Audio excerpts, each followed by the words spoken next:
let's talk about the period when Richard Courant was connected with many activities in Washington. And not too long after that, around the early 60s, the Courant Institute built a new building, which it still resides in, which is called Warren Weaver Hall. Yes. Who was Warren Weaver? Warren Weaver was a mathematician who became a very creative administrator. He was on an important committee during the war in Washington. I forget the name of it.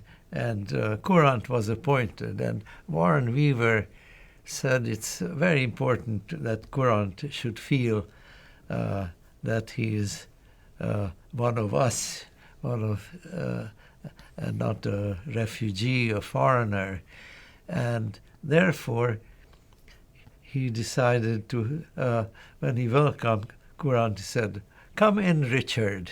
Now, there are very few people who called Courant Richard, and they were all members of that committee. Everybody else called him Professor Courant. Or Courant. If Or you were Courant. intimate, you could call him Courant. But only his wife called him Richard, Right. Okay. and members of this committee. Somehow Richard Courant had a talent for making contacts in Washington, not only through this committee. That is right, because he was very forward-looking, very positive.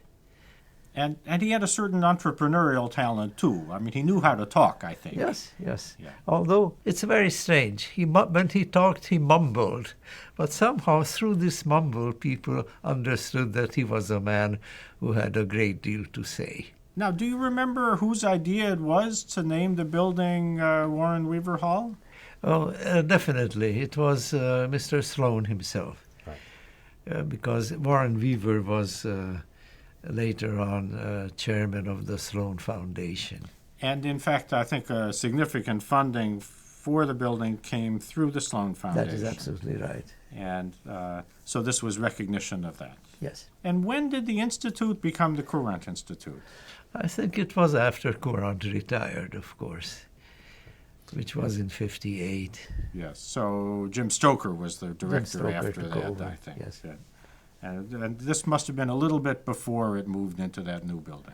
That's absolutely right. Right. Were you involved in the design or arrangements for the new building? No, I was not. Kathleen Morovitz was, because her sister, Pegeen, was an architect. I see.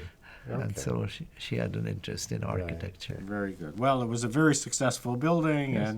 and the Institute is still firmly housed in this building.